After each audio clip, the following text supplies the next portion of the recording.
Chairman साहब, wise chairman साहब, मुझी बाडी जा उहदेदार साहिबान, पिंडाल में वेठल मुझी वर्किंग कमेटी जा काउंसलर, वर्किंग कमेटी मेंबर्स, अस्सलाम वालेकुम या अली मदद। दोस्तों, राया जेके वठबा आहिनि उहे एजेंडा ते वठबा आहिनि, ॻाल्हाइबो आहे जेको एजेंडा ते ॻाल्हाइबो आहे। अफ़सोस आहे त एजेंडा ते हिन वक़्तु सिर्फ़ु हिकिड़ी एजेंडा ते ॻाल्हायो वियो, ॿ एजेंडाऊं बाक़ी एक्सिस रहियूं, कंहिं कोन ॻाल्हायो। जॾहिं त मुख़्तलिफ़ शयुनि ते ॻाल्हायो वियो, उहे शयूं पंहिंजी जाइ ते, पर सभ खां पहिरीं तव्हांखे मुबारकबाद ॾींदुसि त तव्हांजी लीव इन कैशमेंट जो डिफरेंस ॿिन्ही जो तव्हांखे मिलियो, 2.5% जो डिफरेंस तव्हांखे मिलियो। इहो तव्हांजी ताक़त हुई, इहा तव्हांजी ॿधी हुई, तव्हांजो एको हुयो, जंहिंजी बदिरां तव्हांखे इहा शइ मिली। असां जेका स्ट्राइक कई, उन स्ट्राइक में जेके असांखे मिनट्स मिलिया हुआ, उन मिनट्स में जेके शयूं मिलियल हुयूं उन्हनि जे बुनियादनि खे हटी करे असांखे ऑल डिफरेंस जो नोटिफिकेशन मिलियो त ऑल डिफरेंस तव्हांखे असांखे जीअं बजट ईंदी तव्हांखे ॾींदासूं, पर तव्हां ॾिठो त असांखे 2.5% लीव इन कैशमेंट जो चौथों हिसो पियो मिलियो, ऐं तव्हांजी पार्टी जे उहिदेदारनि तव्हांखे नंढिड़ो मैसेज ॾिनो, उन ते तव्हां सभु कुझु गॾु थी एडमिन ब्लॉक ते पंहिंजो एहतिजाज रिकॉर्ड कयो। तव्हांजी ॿधी सां तव्हांखे पंहिंजो पूरो हक़ आहे, इहा तव्हांजी ॿधी आहे ऐं तव्हांजो एको आहे, जंहिंजे करे तव्हांखे सभु शयूं तव्हांजे क़दमनि में आहिनि।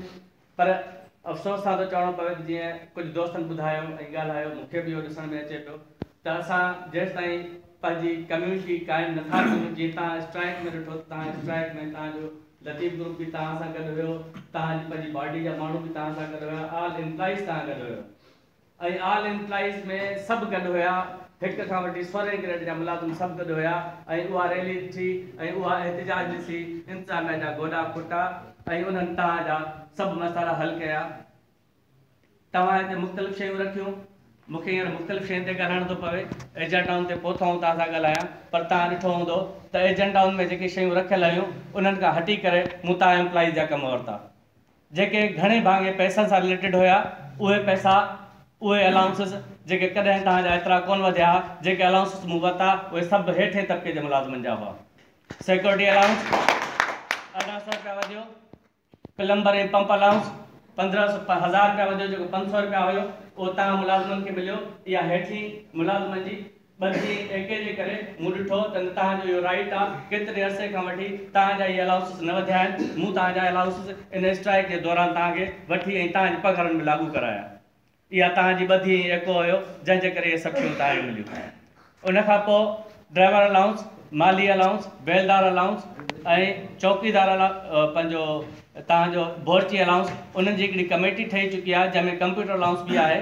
उहा कमेटी ठही चुकी आहे, जंहिंजा कुझु ऑब्जर्वेशन कुझु यूनिवर्सिटियुनि खां आया आहिनि, कुझु उन्हनि जा मिनट्स इंशाअल्लाह उन्हनि खे वठी ॾींदुसि, जेके हुते मराहतूं वधीक था असांखां खणनि, उन्हनि जे बिहाफ ते इंशाअल्लाह तव्हांजा उहे अलाउंस सभिनि जा वधंदा। स्ट्राइक दौरान जेका 2.5% जी ॻाल्हि हुई, 5% तव्हांजी पघार में लॻा, 2.5% तव्हांजी पघार में लॻा, तव्हांजो हाणे सिर्फ़ु रहे थो पोइ हिते बेनिफिट जेको, उन्हनि बेनिफिटनि जे करे अॼु असां हिते काउंसिल जी मीटिंग घुराईसीं त बाबा असांखे 1.5 महीनो थी वियो आहे, हलियो ॿियूं शयूं त असांखे मिलियूं, पर असांजी DPCs रहियल आहिनि, असांजो जेके प्रमोशन थिया उन्हनि जा असांजा एरियर्स रहियल आहिनि, असांजा रेम्यूनरेशन जा एरियर्स रहियल आहिनि, असांजा उहे सभु एरियर्स असांखे ॾिना वञनि। असांजी जेका एजेंडा हेठि ॾिनल हुई, जेके रहियल कम हुआ, उन्हनि रहियल कमनि ते जेके खोड़सारियूं असांजूं शयूं हुयूं जेके रुकियूं पियूं उन्हनि महिल ताईं, इंतिज़ामिया अॼु ॾींहं ताईं उन्हनि शयुनि ते जेके नोटिफिकेशन आहिनि उन नोटिफिकेशन तहत कमु कोन थी कढे पई। इन जे करे तव्हांजो इजलास घुरायोसीं, इन ते तव्हां खां असांखे राय वठणी हुई, जिन ते ॻाल्हायो वियो। चेयरमैन ट्रांसपोर्ट जीअं हिन पोज़ीशन ते आयो आहे, असां हुनखे बर्दाश्त कंदा आहियूं, असांजो लोअर एम्प्लॉइज़ हुनखे बर्दाश्त कंदो आहियो, कॾहिं कंहिंखां गाॾी खसी थी वञे, कॾहिं कंहिंखां गाॾी खसी थी वञे, कॾहिं कंहिंखे केॾांहुं मोकिलियो थो वञे, कॾहिं कंहिंखे केॾांहुं सेट कयो थो वञे, हू सिधो सो अतर बुरड़े जी जेको आहे सो इंस्ट्रक्शन ते हले थो। असीं अफ़सोस सां थो चवणो पियो त डॉक्टर प्रोफेसर थी करे वाइस चांसलर हुकुम बने तो अतर बुरड़े चवण ते असांजे मुलाज़िमनि खे थ्रेट थो करी। असीं अॼु वार था कयूं तव्हांजे प्लेटफॉर्म तां त तव्हां उनजी ॿोली ॻाल्हाइणु बंदि कयो, जे न त ॿी सूरत में तव्हांखे असीं ट्रांसपोर्ट में कॾहिं बर्दाश्त कोन कंदासीं। मुख़्तलिफ़ चेयरमैन जिन खे असां बार बार इहा ॻाल्हि कई त असांजी स्ट्राइक में जेके माण्हू वेठा, उन्हनि स्ट्राइक में वेठल माण्हुनि खे निशानो बनाए उन्हनि खां इंतकामी कार्रवाई कई थी वञे पई, जेका बि असां क़तल बर्दाश्त कोन कंदासीं, जंहिं ते असांजे एम्प्लॉइज़ जूं ACRूं ख़राबु कयूं आहिनि। चेयरमैन सिविल उन असांजे 8-10 माण्हुनि जी ICRs ख़राबु कई आहे, जेका असीं अॼु हितां अलॻि अलॻि था चऊं। अगरि जो ICR असां एक्सपेंड न कई वई त इन ते असां वधि खां वधि रद्द बल ॾींदासीं। असीं तमामु घणा मशहूरु वाइस चांसलर जा जंहिं असांखे पंहिंजी स्ट्राइक दौरान जेके बि शयूं असांखे लिखी ॾिनई उहे असांखे उन बुनियादनि ते ॾिए हा त असीं तमामु घणा मशहूरु ऐं थोराए था हुजूं सां, पर असांखे 2.5% असांखे जेसि ताईं गॾु न थियासीं तेसि ताईं न ॾिनई। तव्हां यकीन कंदव मूंखे ॾाढी ख़ुशी थिए हा त जीअं मिनट्स असांखे ॾिनाई तव्हांखे ऑल डिफरेंस ॾींदुसि। मूंखे उन वक़्तु ॾाढी ख़ुशी थिए हा ऐं ॾाढो सुठो मैसेज हलायो आहे ऐं थी सघे थो त असां साईं जो शुक्रियो अदा करणु संदसि ऑफिस वञो आहे। जीअं असांजा 2.5% हुया, जीअं असांजी लीव इनकेशमेंट हुई, जीअं असांजा प्रमोशन जा एरियर्स हुया, जीअं असांजा रेम्यूनरेशन जा एरियर्स हुया, उहे असांखे अगरि जे उन नोटिफिकेशन तहत ॾियनि हा त असां साईं जो शुक्रियो करणु अदा संदसि ऑफिस वञो आहे। पर अफ़सोस सां थो चवणो पए जेसि ताईं तव्हां पोइ गॾु थी एडमिन ब्लॉक ते न बीठो, तव्हां एहतिजाज न कयो, उनखां पोइ तव्हांखे इहे सभु शयूं मिलियूं। असांखे बार बार एहतिजाज करण ते छो थो उकसायो वञे? असांखे कोई शौक़ु कोन्हे को, हीउ इदारो असांजो पंहिंजो आहे, हिन इदारे खे असां खेॾियूं था, असां हिन इदारे खे ठाहियूं था, हिन इदारे मां असीं खाऊं था, हिन इदारे मां असीं पघार था खणूं, त असांखे कोई शौक़ु कोन्हे को जो हीउ पोरियत तव्हांजे मुखालफ़त में बि ऐं स्टेज तव्हांजे एडमिन ब्लॉक ते अची एहतिजाज कनि। छो था एहतिजाज कनि? जॾहिं त हिननि जा हक़ उन्हनि खे नथा मिलनि तंहिंजे करे एहतिजाज था कनि।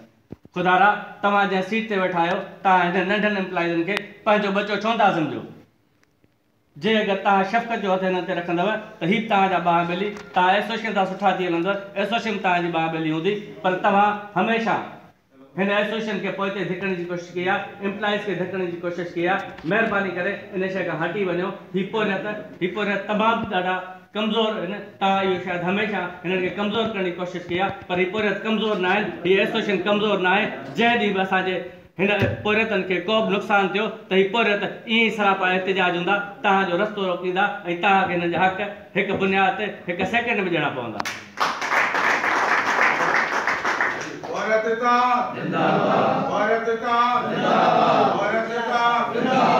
जेसि ताईं मालियुनि जी ॻाल्हि थी अचे त मूंखे अफ़सोस सां चवणो पए असांजा 75 काउंसलर आहिनि ऐं 75 वर्किंग कमेटी जा मेंबर आहिनि। वर्किंग कमेटी जा मेंबर असां छाजे लाइ वधाया हुआ? काउंसलर असां छाजे लाइ रखिया आहिनि? मैं सिर्फ़ु इन लाइ रखिया थो हर सेक्शन मां 2 असांजा काउंसलर आहिनि। बाबा जिथे अगरि जेको बुनियादी मसइलो थो पैदा थिए, चाहे मालियुनि में हुजे, चाहे सिक्योरिटी में हुजे, चाहे कंहिं बि डिपार्टमेंट में हुजे, त उतां जा काउंसलर असां ताईं छो था उहा ॻाल्हि पहुचाइनि? जेसि ताईं असां सां ॻाल्हि न पहुचंदी, जेसि ताईं काउंसलर असां सां ॻाल्हि न कंदो, ऐं आउं सम्झां थो त तक़रीबन बॉडी जा जेके मेंबर आहिनि, जेके बॉडी जा उहिदेदार आहिनि, उहे सभु तव्हां सां रोज़ मिलनि था। माली सेक्शन जो तव्हांजो पंहिंजो उहिदेदार मुनवर जमाली, छा तव्हां हुनखे कंप्लेन कई आहे अॼु ताईं? छो उहो हिन महिल ताईं कंप्लेन न खणी आयो? तव्हां पंहिंजी कंप्लेन रिटन में ॾेई सघो था। तव्हां रिटन में छो था ॾियो आहे कंप्लेन? असांजा तव्हांजे मालियुनि में केतिरा काउंसलर आहिनि? छो उहे काउंसलर असां सां ॻाल्हि नथा कनि? ऐं उन काउंसलरनि ते बि एक्शन खणो। त मूं तव्हांखे पोएं दफ़े बि जनरल बॉडी में चयो तव्हांजी बॉडी जे अंदरि ॿियो काउंसलर तव्हांजो कमु नथो करे, तव्हां हुनजी लिखत में ॾियो असांखे, असां हुन काउंसलर खे बि चवंदासीं।